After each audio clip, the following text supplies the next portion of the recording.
नमस्कार। एसटिभी च्याटमा यहाँलाई हार्दिक स्वागत छ। म हुँ प्रकाश गिरी। एसटिभी च्याटको आजको अङ्कमा हामी कुराकानी गर्नेछौँ यो कोरोना भाइरसको बारेमा। यसले असर चाहिँ मानिसलाई कसरी पार्दछ र नेपालको आजको स्थिति हामी कुन स्टेजमा छौँ भन्ने बारेमा बढी केन्द्रित हुनेछौँ। र आजको स्थिति कुरा गर्ने हो भने लकडाउन अर्थात् यो बन्द भइसकेपछिको स्थितिमा हामी छौँ र आम मानिसहरूले हिजो अस्तिभन्दा आज अलिकति सहज रूपमा लिएको देखिन थालेको छ। अब अलिकति वातावरण र अलिकति मानसिक रूपमा पनि यो रोगको प्रकोप र यसले पारेको असर र यसले आफूलाई के असर पार्न सक्छ भन्ने सन्दर्भमा आम मानिसहरू पनि अलिकति सजग भएको, अलिकति बुझ्न थालेको जस्तो देख्न थालेको छ।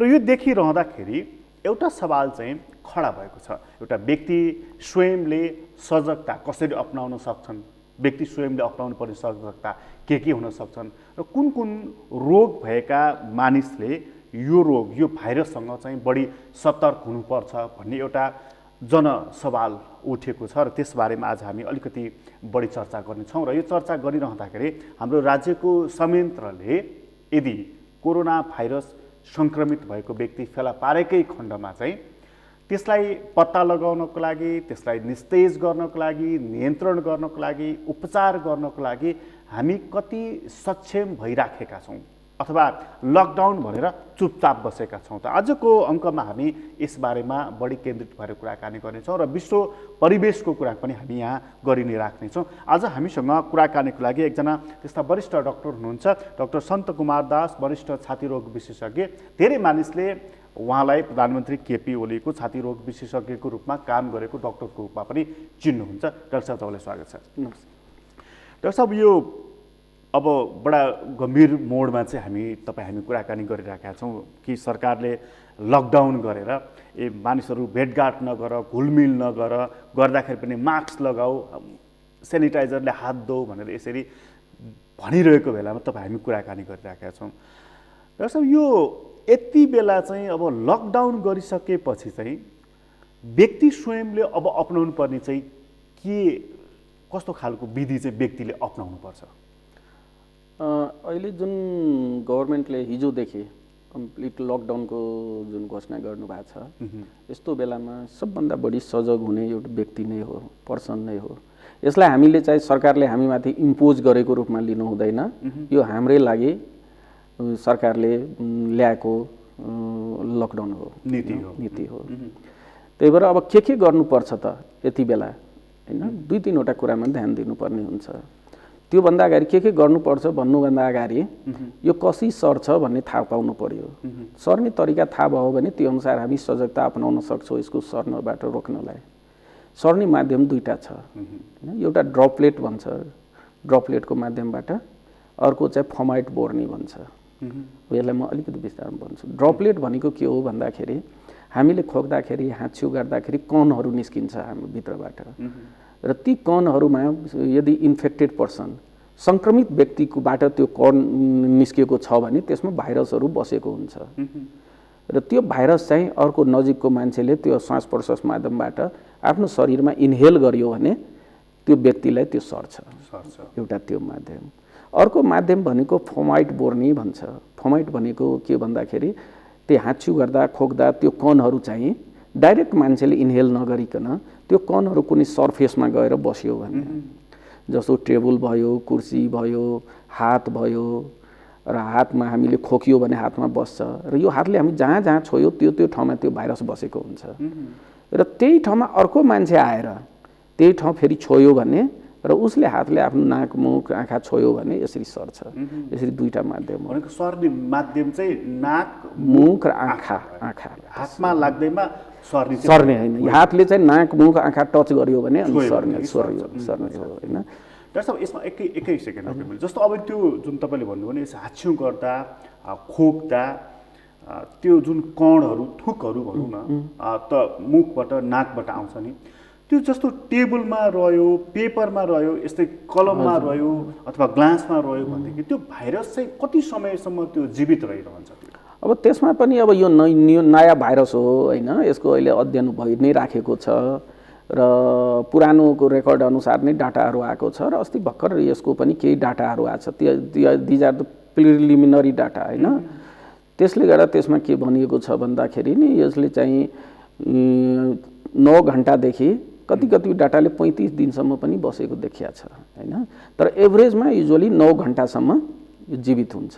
9 घण्टादेखि 9 दिनसम्म एभरेजमा 9 घण्टादेखि 9 दिनसम्म जीवित रहन सक्छ। यो चाहिँ टेम्परेचरमा डिपेन्ड गर्छ, ह्युमिडिटीमा डिपेन्ड गर्छ होइन, कति समय जीवित रहने कुरा हो। यदि बाहिर टेम्परेचर धेरै छ भने त्यो कम समय जीवित रहन सक्छ, थोरै छ भने बढी समय जीवित रहन सक्छ, तर जीवित चाहिँ रहन्छ, लामो समय रहन्छ। डाक्टर साहब, जस्तो अब यो चाहिँ व्यक्तिले अपनाउनु पर्ने सजगताको बारेमा तपाईँले एउटा विस्तारपूर्वक बताउनु भएको छ। आजको हामी जुन अवस्थामा छौँ, आज चाहिँ हामी कुन स्टेजमा छौँ? कोरोना भाइरसको सङ्क्रमणको हिसाबले चाहिँ नेपाल चाहिँ कुन स्थितिमा छ? अहिले चाहिँ हामी इपिडेमियोलोजीको स्टेज 2 मा छौँ।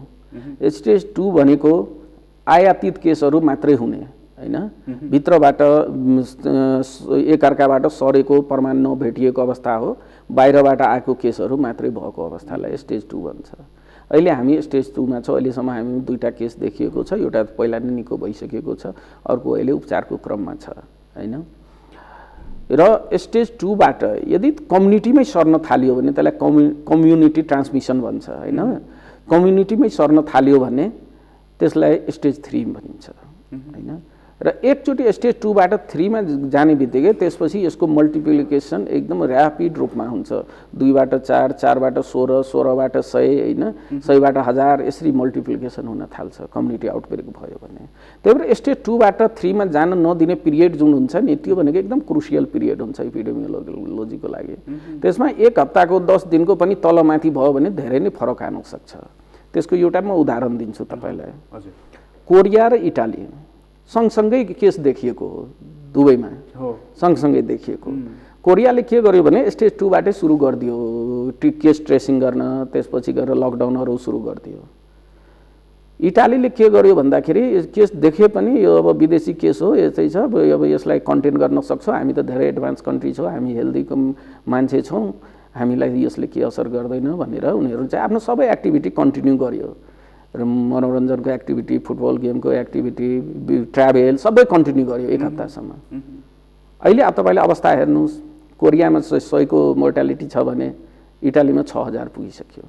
1 हप्ताको फरक मात्र। 1 हप्तापछि त उनीहरूले लकडाउन गर्यो, तर 1 हप्ताको फरकले कति फरक पार्दो रहेछ।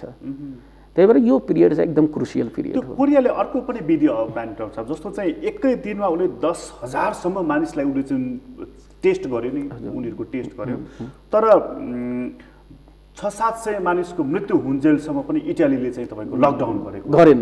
त्यही लकडाउन 1 हप्ता ढिलो भएको छ। 1 हप्ता ढिलो भएको छ भने 1 हप्तामा अहिले चाहिँ हट स्पट बनेको छ इटाली, तर कोरिया चाहिँ अब घट्दैछ केसहरू, कन्ट्रोल गरेको अवस्थामा छ।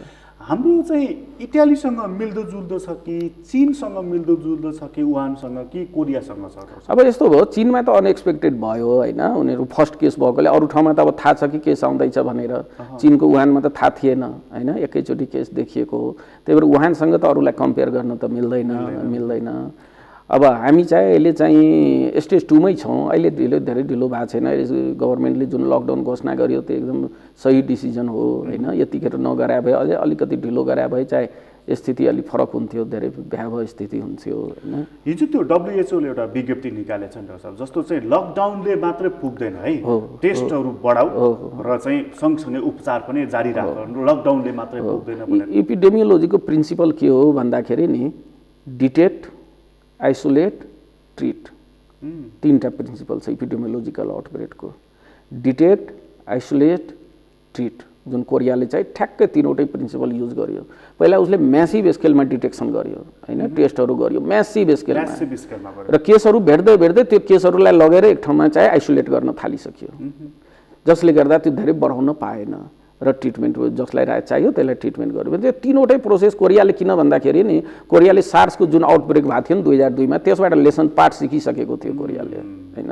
त्यतिखेर कोरिया त अफेक्टेड हो सार्सको बेलामा, कोरियाले पार्ट सिकिसकेको थियो। त्यसले गर्दा यो 3टा principle, basic principle detect, isolate, treat, 3वटा प्रिन्सिपलले उसले राम्रोसँग एक्जिक्युट गर्यो, सक्सेस पनि भयो। अब हाम्रो केसमा के छ भन्दाखेरि नि डिटेक्सनमा प्रब्लम देखिरहेछ होइन, अहिले सबैतिर आइरहेछ।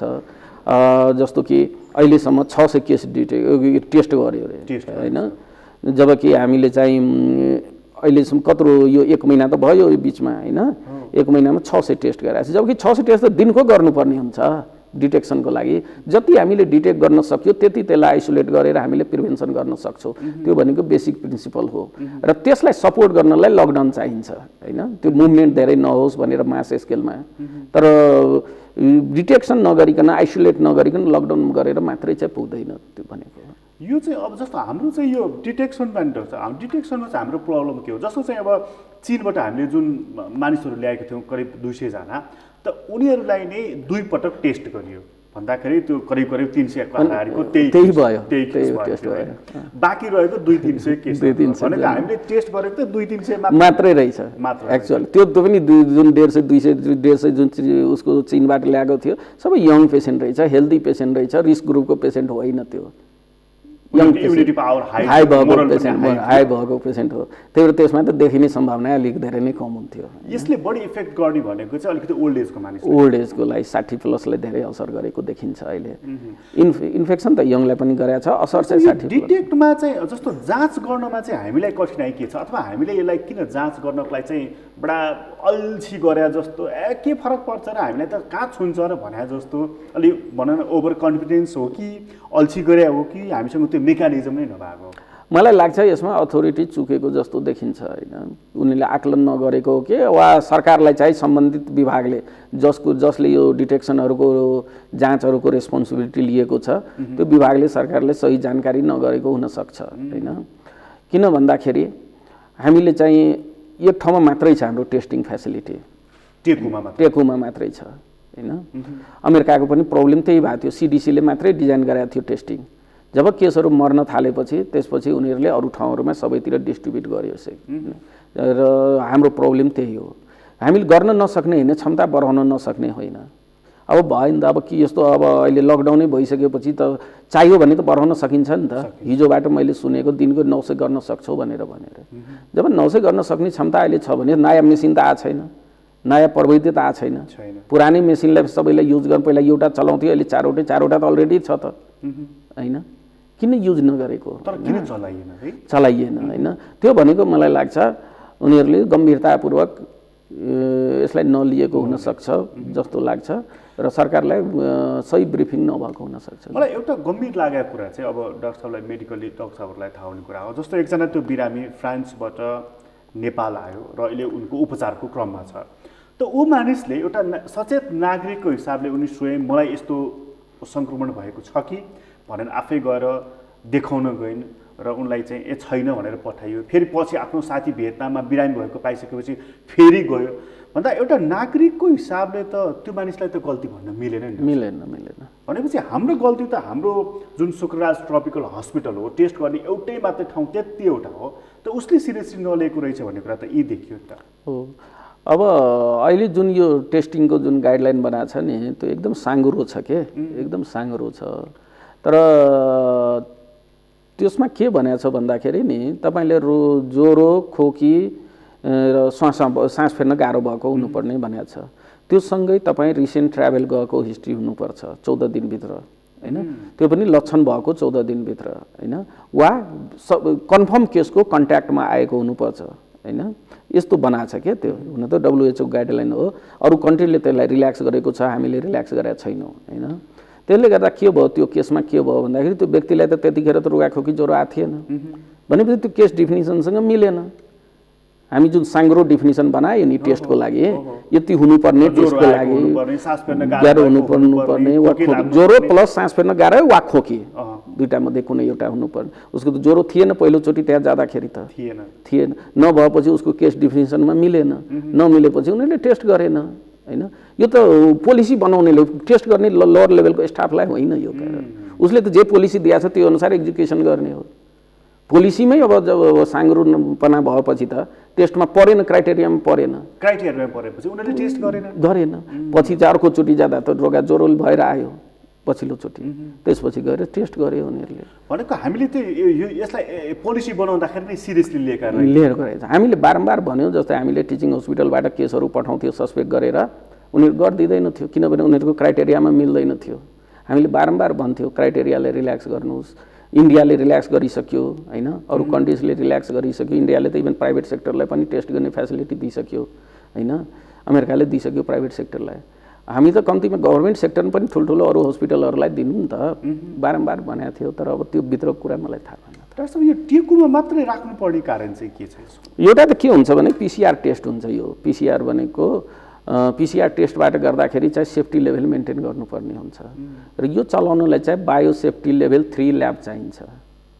बायोसेफ्टी लेभल 3 त्यो बायोसेफ्टी लेभल 3 ल्याब चाहिँ उसमा टेकुमा मात्रै छ त्यो लेभलको ल्याब होइन तर अरू हस्पिटलले पनि पिसिआर त चलाइराखेको छ जस्तो कि अब धुलीखेलले चलाइराखेको छ वीरमा छ धरानमा छ तर त्यसलाई पनि ल्याबलाई अपग्रेड गर्नले तुरन्तै अपग्रेड गर्न सकिन्छ अपग्रेड गरेर त्यो चलाउन सकिन्थ्यो यो लकडाउनकै अवस्थामा पनि अपग्रेड गर्न सकिन्छ अब यस्तो नि डाक्टर साहब जस्तो चाहिँ अब अघि हामीले कोरिया र इटलीको कुरा गर्यौँ डाक्टर साहब जस्तो चाहिँ कोरियाले के गर्यो मास लेभलमा चाहिँ डिटेक्सन गर्यो आइसोलेसन गर्यो अनि आइसोलेसनमा गयो इटलीले त्यो गरेन है अब हामीले पनि यो डिटेक्सन गरिराखेका छैनौँ र एउटा समस्या इटलीको र हाम्रो मिल्दो के छ भने हाम्रो पनि लकडाउन मोडरेट किसिमको लकडाउन भन्ने बित्तिकै हाम्रो मानिसहरू चाहिँ झोला बोकेर गाउँमा गयो होइन काठमाडौँबाट पोखराबाट विराटनगरबाट जहीँबाट गए भन्दाखेरि त्यो इटलीको र हाम्रो केस चाहिँ त्यहाँ पनि एकदम मास लेभलमा चाहिँ ट्राभल गरेको देखियो कतै यो आउटब्रेक भयो यो निस्क्यो भनेदेखि हामीलाई ठुलो समस्या यो निस्क्यो भने हाम्रो प्यान नेपाल नै हुन्छ नेपालभरि नै हुनसक्छ मैले योभन्दा अगाडि पनि एउटा इन्टरभ्यूमा भनेको थिएँ यो बन्द गर्दाखेरि मान्छेले त काठमाडौँ छोडेर गाउँतिर जाने भन्ने कुरा गरिरहेछ भनेर मलाई सोधेको थियो मैले त्यसरी पाइँदैन काठमाडौँ लकडाउन भनेको लकडाउन काठमाडौँ छोड्न पाइँदैन तपाईँले यहाँको सुसूप्त रूपमा रहेको इन्फेक्सनहरूलाई तपाईँ गाउँतिर स्प्रेड गर्नुहुन्छ गाउँ देशभरि स्प्रेड गर्नुहुन्छ होइन त्यही भएर त्यसरी पाइँदैन लकडाउन भनेको लकडाउन हो त्यही बस जहाँ छौ त्यही बस लकडाउन भनेको काठमाडौँ बिदा मनाउनलाई दसैँमा मनाउनलाई घर गए जस्तो होइन यो होइन त्यही बस त्यो चाहिँ ठिक होइन त्यो हाम्रोमा चाहिँ ठ्याक्कै त्यो दसैँमा बिदा मनाउनु गाडीका गाडी भरेर कोचेर जबकि त्यो भिडमा जानै हुँदैन होइन त्यसरी भिडझाक गरेर जानै हुँदैन हिजो मात्र पनि देख्दै त्यो चाहिँ इन्डियाबाट हाम्रो नेपाली हजुर हजारौँको मान्छेहरू हजारौँ मानिस चाहिँ तपाईँको त्यहाँ छन्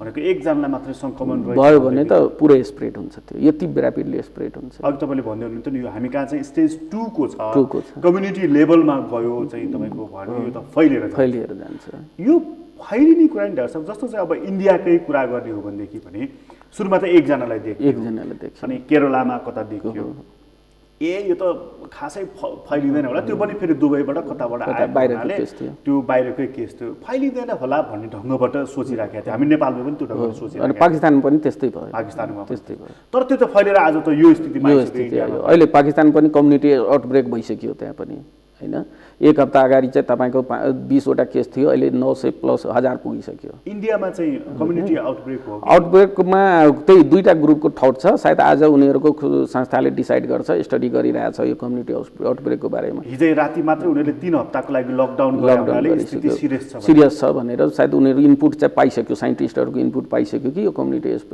स्प्रेड भइसकेको भनेर इन्डियामा त्यो फैलिँदाखेरि त्यो रूपमा फैलिँदाखेरि हामीलाई त्यसको केही असर पर्छ किनभने हाम्रो खुल्ला बोर्डर हो होइन आवत जावत भइराखेको छ अझै पनि भइराखेको छ कन्ट्रोल भएको छैन त्यही भएर त्यसको असर पर्छ एउटा केस मात्रै कुनै कम्युनिटीमा आइदियो भने होइन जस्तो अहिले मलेसियाले त सुरुमा त कन्ट्रोल गर्यो केस 30-35 मा थियो मात्रै पछि एउटा मस्जिदको बेलामा 1000 मान्छे जम्मा भएको थियो एउटा मस्जिदमा त्यहाँबाट एउटा केसबाट निस्केपछि अहिले 1500 पुगेको छ केस मलेसिया एउटा मस्जिदमा एउटा व्यक्तिले त्यो मस्जिदको भिडमा 1000 जनामा कोरियामा पनि त्यो चर्चबाट निस्केको एउटा व्यक्तिले निकालेछ त्यही भएर एउटा व्यक्ति काफी हुन्छ के यसलाई फैलाउनलाई चाहिँ हाम्रोमा त लकडाउन भनेको छ कञ्चनपुरको अवस्था हामीले देखिहाल्यौँ हिजो वीरगञ्जमा ग्यासको लागि लाइन बसेको देख्यो मोरङमा चाहिँ वृद्ध भत्ता बाँडिएको देख्यो मतलब यो लाइन हुँदैन लाइन हुनु नै हुँदैन यो यसलाई चाहिँ गभर्नमेन्टले कन्ट्रोल गर्नुपर्छ ग्यासको छ भने त्यो माध्यम बनाउनुस् न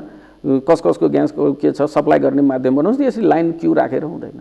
मोरङमा त डाक्टर साहब त्यो ओल्ड एजको मानिसहरूलाई वृद्ध भत्ता नै पाउने यो समय नै होइन, त्यो वृद्ध भत्ता बाँड्ने समय नै होइन। घर घर पुर्याइदिनुहोस् तपाईँ, समय होइन त्यो। यो नबुझेको कि लापरवाही डाक्टर साहब, म बुझि नै राखेको छैन यो कुरा चाहिँ।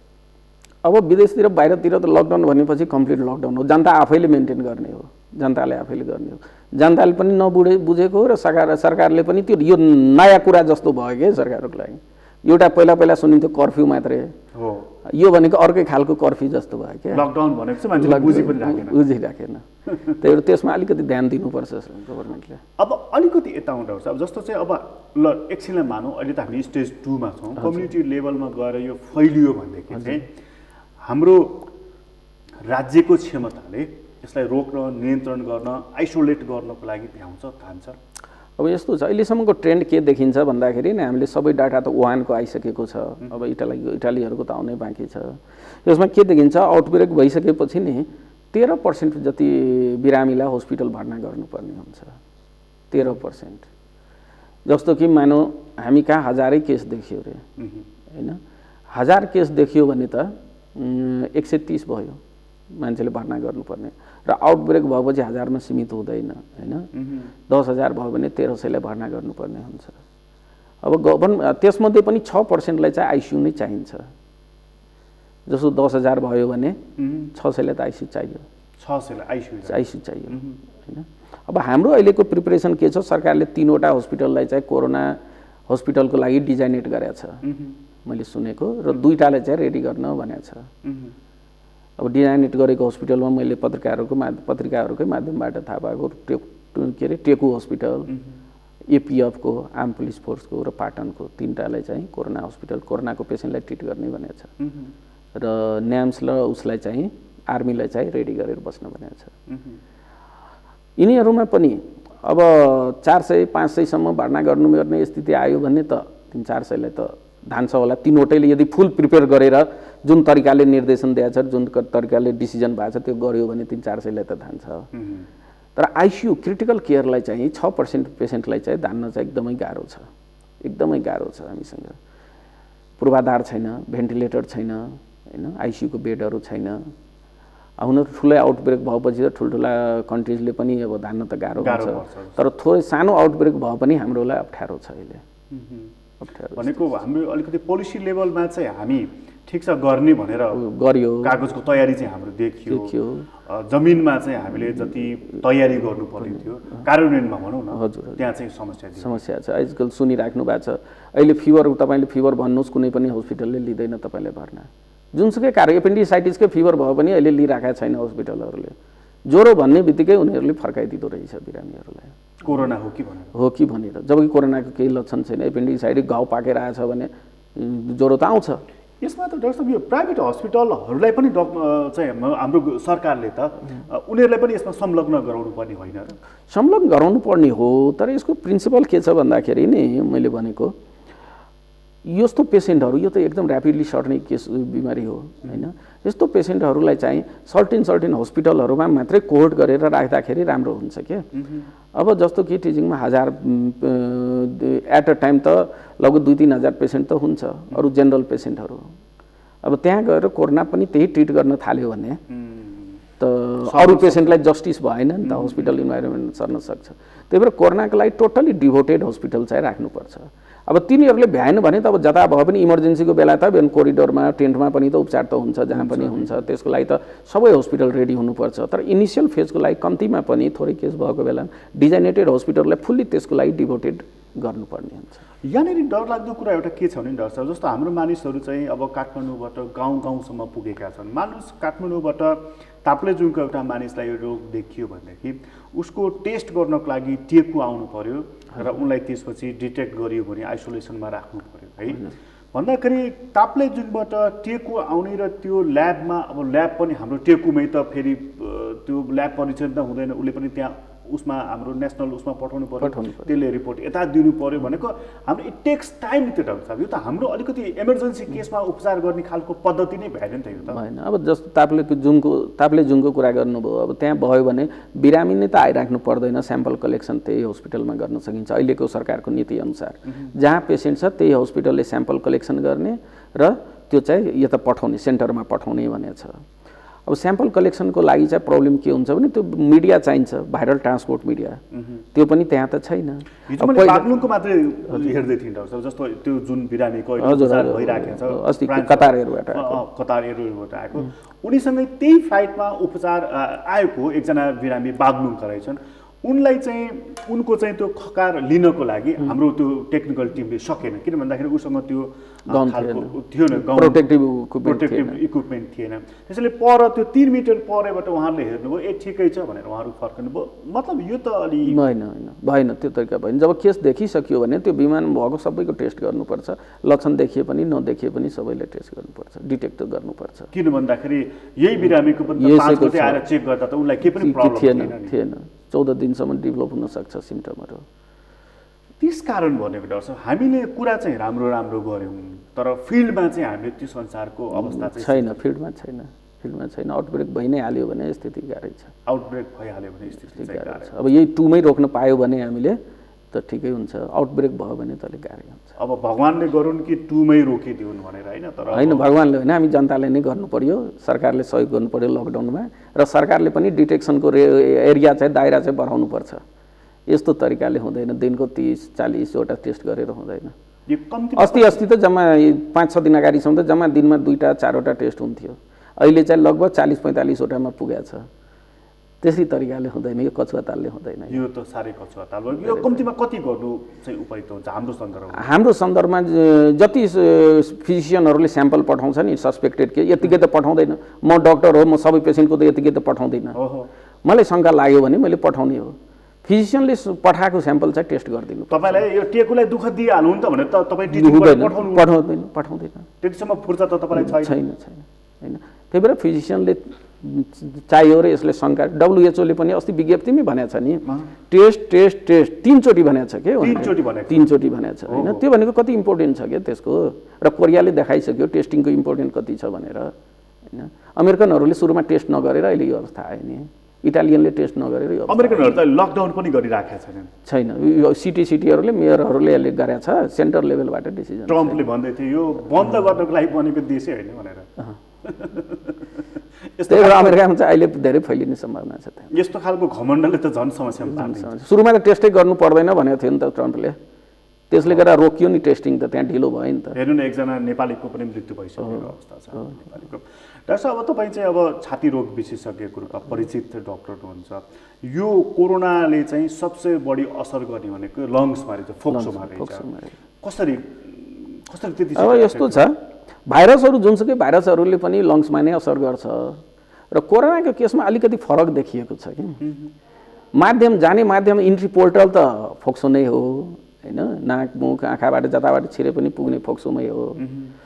र यसले के गरेछ, अहिले जुन वुहानको डाटाहरू आछ नि, अब नर्मली भाइरसले सबभन्दा बढी असर गर्ने हामी पहिलादेखि पढाउँदै आएको के भन्दाखेरि बुढाबुढी, ओल्ड एज, चिल्ड्रेन, 5 वर्षभन्दा मुनि, प्रेग्नेन्ट वुमेन होइन, र क्रोनिक डिजिज, लामो समयसम्म किडनी, लिभर, डायबिटिज, भिन डिजिजहरू भएको मान्छेहरू जसको इम्युन क्षमता कम हुन्छ होइन, त्यस्ता व्यक्तिहरूलाई बढी असर गर्छ भनेर यो हाम्रो क्लासिकल टिचिङ हो होइन। पहिलादेखि पढाइराखेको विद्यार्थीहरूलाई पनि, र हामीले प्र्याक्टिस पनि गरिराखेको, किनभने उनीहरूको इम्युनिटी पावर कम हुन्छ। यसमा के देखिएको छ, अलिक फरक देखिएको छ कि यसमा कोरोनामा। यसले फोक्सोलाई भन्दा पनि, इन्ट्री पोइन्ट त फोक्सो भयो, तर फोक्सोले भन्दा पनि कार्डियाक मुटुको समस्या भएको मान्छेले बढी असर गरेको देखिन्छ। मुटुको समस्यालाई त इम्युनसँग त कुनै सम्बन्ध भएन, इम्युन पावर त उनीहरूको नर्मल हुन्छ होइन।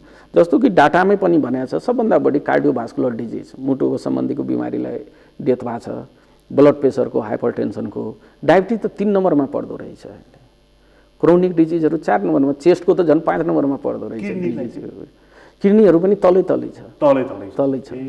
मेन मुटुको समस्या, कार्डियोभास्कुलर, हाइपरटेन्सन, भनेपछि मुटुको समस्या भएको मान्छेलाई, मुटुको प्रेसर हाई भएकोलाई, सुगरलाई, यिनीहरूलाई चाहिँ बढी असर गर्ने गरेको छ। र इम्पोर्टेन्ट फ्याक्ट, बच्चालाई यसले गरेको छैन, बच्चालाई इन्फेक्सन भयो भने हामीले हाम्रो क्लासिकल चाहिँ तपाईँको एजुकेसन के थियो भने बच्चा र वृद्धहरूलाई चाहिँ भन्ने थियो होइन बच्चालाई हो बडा गजब। अब यसमा जम्मा 0.2% कति बच्चाको छ क्या मोर्टालिटी 0.2 जबकि वृद्धको चाहिँ 21% छ 60+ को मानिसलाई चाहिँ बढी छ वृद्धलाई त छ तर बच्चाले छैन यो गजबको खालको भाइरस अनि फरक किसिमको रहेछ अहिले। अनि यो क्रोनिक डिजिजलाई नि क्रोनिक डिजिजलाई पनि यो कार्डियोभास्कुलर भन्दा कम छ सर त्यो चाहिँ 4औं नम्बरतिर छ क्रोनिक डिजिज हजुर। भनेको अब यो असर भनेको प्रवेश गर्ने यसको ढोका त लङ्स नै भयो फोक्सो नै भयो तर असर चाहिँ सबभन्दा बढी मुटुको रोगीहरूलाई गरेछ किन यसले कार्डियोमायोप्याथी गराउँदो रहेछ। उनीहरूले कसरी जोगिने त डाक्टर त्यस्ता मानिसहरू कसरी जोगिने अब यस्तो छ मुटु प्रेसर भयो सुगर भयो होइन त्यही अब नर्मल पपुलेसनमा हो भने त अब घरमै बस्ने हो आफ्नो नियमित उपचार गरिराख्ने हो एक्सपोज हुनु भएन होइन बाहिर भिडभाडमा जानु भएन होइन अब घरमा आराम गर्नुहोस् घरमा कोही बिमारी छ भने त्योसँग टाढै बस्नु तपाईँ होइन त्यसरी गरेर गर्न सक्छ। मलाई एउटा अनौठो लागेको कुरा नि डाक्टर साहब जस्तो अब डाक्टर साहबहरूको लागि त म पनि एउटा जस्तो म गएँ भने म पनि एउटा पेसेन्ट हो होइन पत्रकार त हुनु भने पेसेन्ट हुन्छ नि त एउटा कोही पोलिटिसियन आयो भने ऊ पनि पेसेन्ट हो नि त होइन उसको डेजिग्नेसन के छ इट डजन्ट म्याटर होइन। अब सरकारले के भन्यो भने 25 जनाभन्दा बढी भेला नहो भन्यो क्या। मैले अस्ति देखेको स्वास्थ्य मन्त्रीको प्रेस मिटमा त्यो 100 जना जति थियो क्या हो के मैले पनि देखाएको थिएँ त्यो अनि त्यही हो कि नबुझेको के हो भने यो कुरो नि लकडाउन के हो सेल्फ आइसोलेसन के हो होम क्वारेन्टाइन के हो यी कुराहरू नेताहरूले नबुझेको हो। उहाँहरूले घोषणा त गरिदिनुहुन्छ विज्ञले ल यो गर्नुहोस् भनेर गरिदिनुहुन्छ तर प्र्याक्टिकली चाहिँ लागेको बानी चाहिँ छुट्दैन के त्यही हो लागेको बानी चाहिँ छुट्दैन। विज्ञहरूले भनेको मान्नु त नीति बनाउँदाखेरि मान्नुहुन्छ तर प्र्याक्टिकल गर्दाखेरि बिर्सिनुहुन्छ कि बानी आफ्नो जुन रेगुलर बानी छ नि त्यसमा आइहाल्नुहुन्छ कि। तपाईँले मलेसियाको बडा गजबको उदाहरण दिनुभयो जम्मा एउटा व्यक्ति मस्जिदमा एकजना मानिस सङ्क्रमित हुँदाखेरि आज यो अवस्था हामीले बडा सिरियसली लिनु एकदम सिरियसली एकजना व्यक्ति काफी छ कि एउटा जेलको काफी हुन्छ भन्छ नि डढेलो। मलाई अर्को एउटा इन्ट्रेस्टिङ लागेको कुरा पनि अब किनभने नेताहरू त रोल मोडल पनि हो नि उहाँहरूलाई हेरेर त हजारौँ मानिसले सिक्छन् पनि फलो पनि गर्छन् नि त।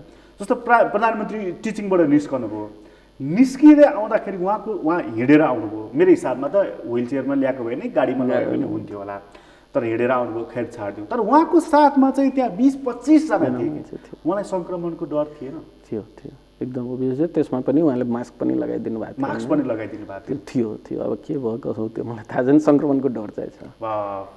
त्यसपछि पनि उहाँले बालोटारमा भेटेको अरूले मास्क लगाएको थिए प्राइम मिनिस्टरले लाउनु भएको थिएन भनेको उहाँहरूलाई मलाई कहाँ छुन्छ भन्ने त्यो एउटा किसिमको कन्फिडेन्स हुँदो रहेछ क्या त्यो त म भन्न सक्दैन। डाक्टर साहबहरूले सुझाव दिनुभयो भने मास्क लाउनुपर्छ प्राइम मिनिस्टरज्यू भनेर भनिदिनु भयो दिनु होला होला यसपालि त किडनीको टिमहरू थियो म डाइरेक्टली इन्भल्भ थिएन यसपालिकोमा म त चेस्टको विशेषज्ञ मात्रै भएकोले चेस्टमा मात्रै म इन्भल्भ। डक्टरहरूले चाहिँ भन्न त भनेको हुनुपर्छ भनेको हाम्रो कर्तव्य हो र हामी भन्छौँ नि प्राइम मिनिस्टर भने त्यति ठुलो पोस्टको मान्छे एउटा टिचिङको जागिरे मान्छे कसरी भन्नु भन्ने त त्यस्तो ह्युमिलेसन फिल त हुँदैन। मैले उहाँको ट्रिटमेन्टमा जो निमोनियाको ट्रिटमेन्ट इन्भल्भ भएको थिएँ त्यस्तो कहिले पनि फिल भएन हामीलाई। उहाँ एज अ पेसेन्टको रूपमै बिहेभ गर्नुभएको थियो पुरै कहिले पनि यो गरिदिनु त्यस्तो इन्फेरिटी कम्प्लेक्स त हुँदैन त्यतिखेर त हामीसँग अगाडि पेसेन्ट मात्रै हुन्छ प्रधानमन्त्री वा मन्त्री हुँदैन पेसेन्ट मात्रै हुन्छ। तर मास्क चाहिँ उहाँले पनि लाउनु जरुरी छ नि जरुरी छ भनेको मलाई लागेको कुरा म यो कुरा जोड्न चाहिरहेको थिएँ कम्तीमा हस्पिटल सेटअपमा अब घरमा नलगाए पनि हस्पिटल सेटअपमा त लगाउनु किनभने उहाँहरूलाई हेरेरै हो नि त पब्लिकले सिक्ने भनेको म त्यो मानेमा मात्र यो जोड्न खोजेको होइन किनभने हाम्रो पब्लिकले नै मानिराखेको छैन नि लकडाउन भनेको चाहिँ खुलेआम हिँडिरहेको छ बडा गजबले हिँडिराखेको छ।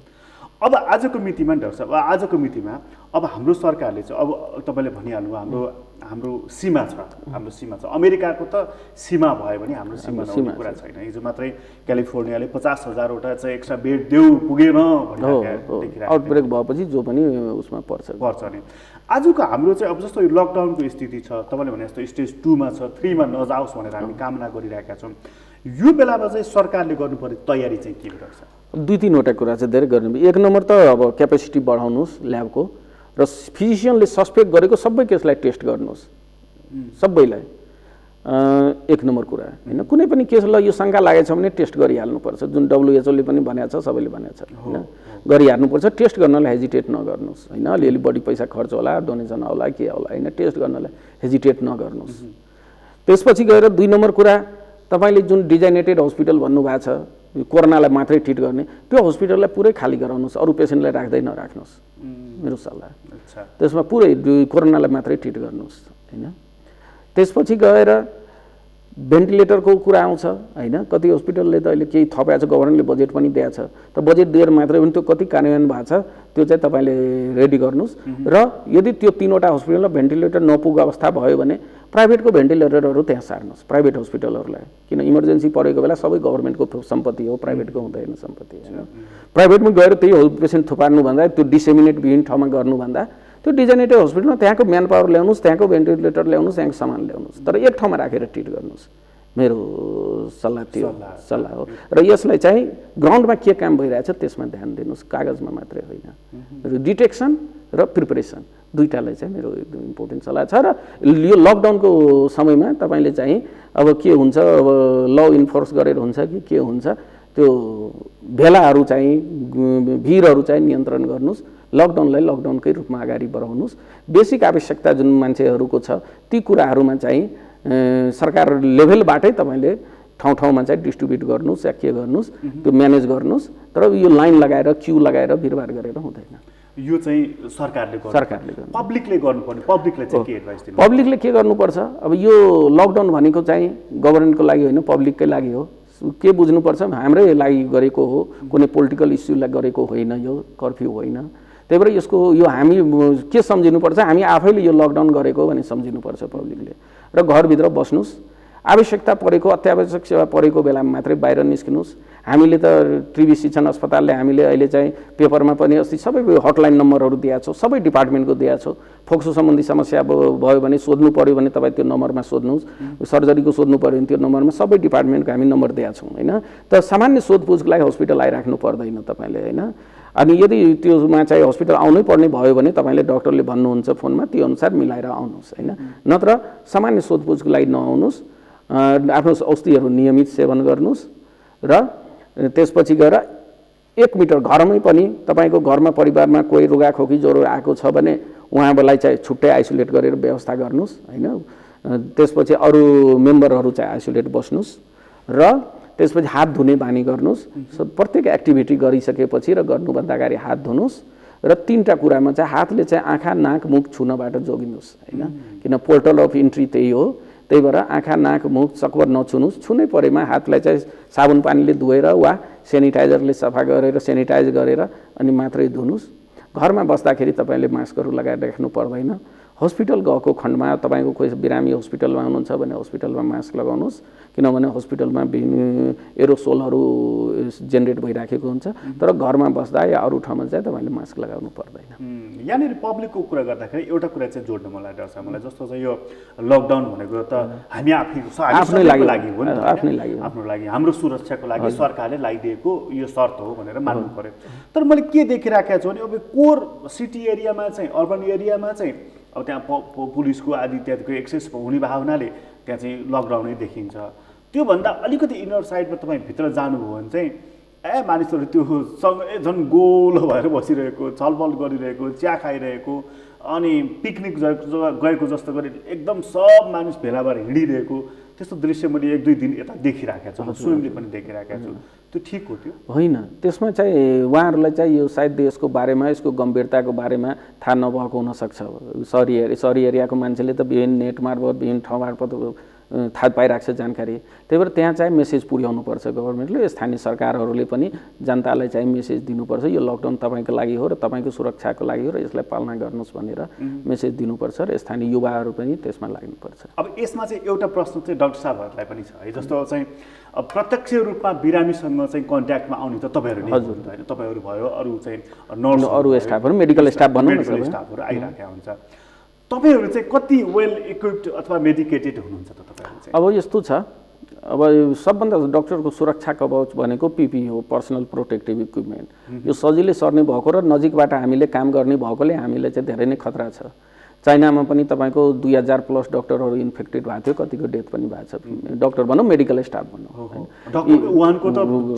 इटालीमै पनि अहिले लगभग अफिसियल डाटा आएको छैन, 4000+ मेडिकल पर्सनल इन्फेक्टेड भएको छ र त्यहाँ मान्छे नपुगेर अहिले एमबिबिएसको विद्यार्थीहरू रजिस्टर नभएकोले युज गरिरहेछ र यतिसम्म गरेछ कि तपाईँ इन्फेक्टेड भए पनि तपाईँले काम गर्नु परिरहेछ मेडिकल अफिसरहरूलाई, होइन, मास्क लगाएर, सुरक्षा कवच लगाएर।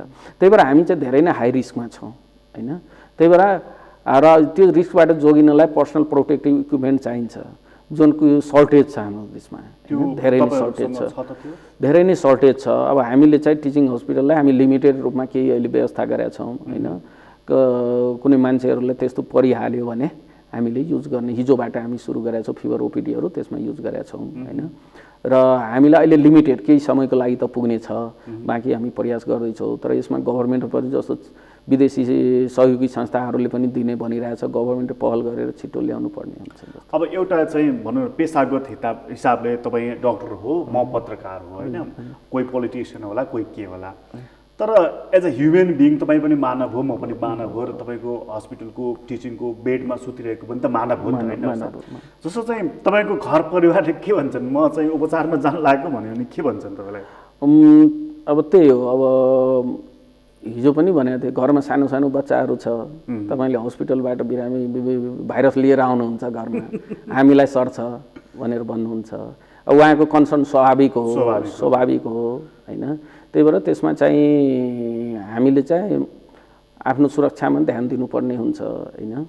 यो पिपिई चाहिँ यदि पर्याप्त नहुँदा नि डाक्टर साहब, यो त कस्तो भने अब तिमी पौडी चाहिँ खेल, होइन, तर तिमीलाई स्विम सुट पनि छैन, केही पनि छैन, तर हाम चाहिँ फाल, लाइफ ज्याकेट पनि छैन भने जस्तो भएन यो? भयो जो आर्मीलाई युद्धमा पठाओ, गन नदिनु र युद्धमा गरेर जाऊ भने जस्तै हो क्या यो, होइन। त्यो भनेको सुसाइड जस्तो हो, सुसाइड जस्तै हो, होइन। तर के छ भन्दाखेरि नि हामी त अब मेडिकल प्रोफेसनको मान्छे हो, होइन। हाम्रो आफ्नो पनि कर्तव्यहरू केही हुन्छ, त कर्तव्य निभाउँदाखेरि आफ्नो सुरक्षा पहिलो प्राथमिकता हुन्छ। सुरक्षामा ध्यान दिँदै हामी कर्तव्यमा लाग्छौँ, सुरक्षामा जति सकिन्छ त्यति हामी म्यानेज गर्ने प्रयास गर्छौँ। यो चाहिँ किन पनि तपाईँहरूको लागि जरुरी हुन्छ जस्तो मलाई लाग्छ भने डाक्टर साहब, जस्तो चाहिँ एउटा बिरामी चाहिँ सङ्क्रमित भयो भने त ऊ एउटा आइसोलेसनमा बस्ला, ऊ एउटा बिरामी मात्रै हुन्छ।